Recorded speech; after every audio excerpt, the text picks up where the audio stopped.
Hello everyone, great to see you and thank you very much for joining me.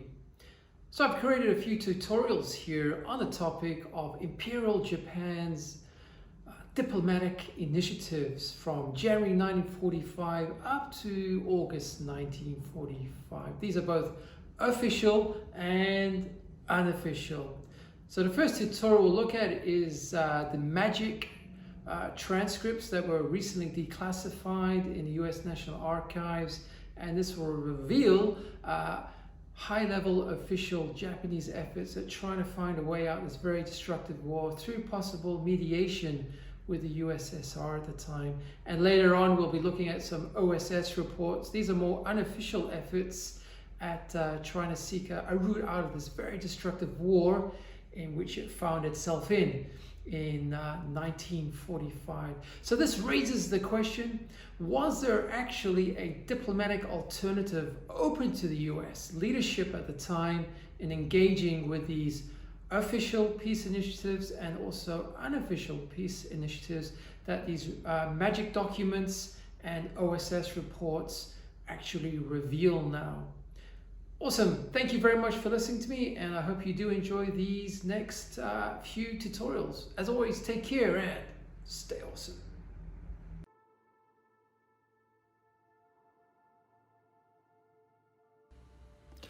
So welcome to this first tutorial on examining the magic diplomatic transcripts. Now, since September 1940, under the codename Magic, US military intelligence had been routinely decrypting the intercepted cable traffic of the Japanese Foreign Ministry. So the National Security Agency kept the Magic diplomatic and military summaries classified for many years and did not release the series for 1942 through to August 1945 in its entirety until the early 1990s. So these are relatively new declassified documents. So this document we're going to be looking at includes a report on a cable from the Japanese Foreign Minister Togo to the Ambassador Sato in Moscow, Japanese Ambassador Sato in Moscow, concerning the Emperor's decision to seek Soviet help in ending the war. So we're going to have a look at this magic document, which will concretely illustrate Japan's desire to seek mediation out of this war.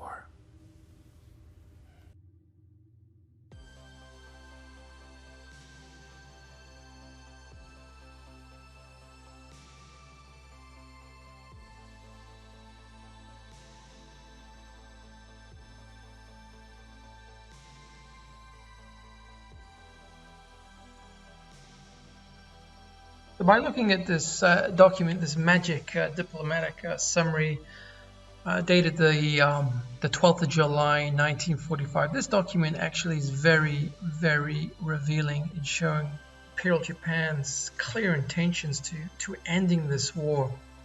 Especially by July, it was seeking out the Soviet Union in perhaps trying to mediate the end of this very destructive war in which it found itself in July 1945. Let's just dive into this document and let's have a look at the main parts here that are pretty important.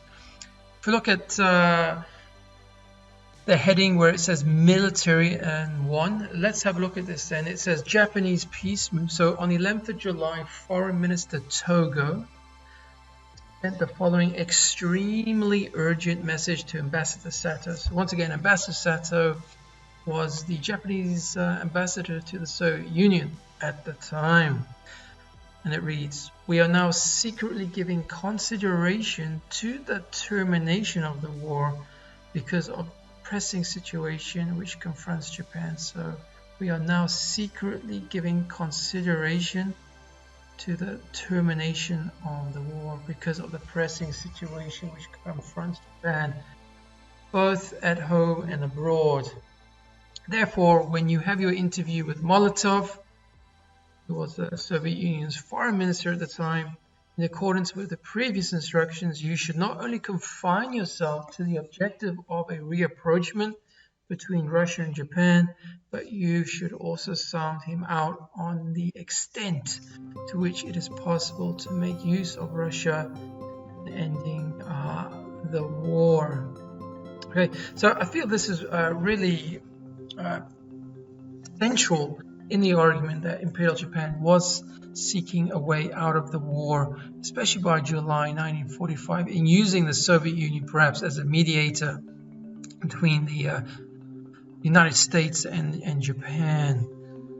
As you can see here, clearly they were very, I would say, emphatic almost in trying to use the Soviet Union as a mediator during this time. Moving on forward here, we can see a little bit more of a clear intention on part of Imperial Japan.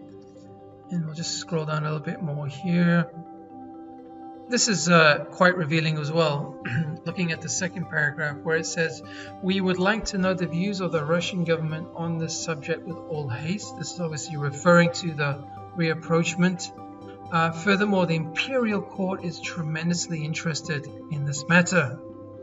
This is extremely important.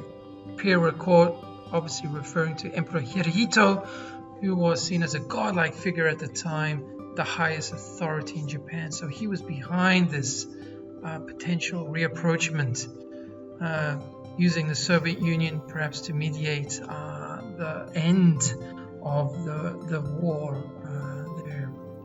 Moving on slightly a little bit further here again, you can see here a little later on the same day, Togo sent Sato another extremely urgent message, referring to the last paragraph here.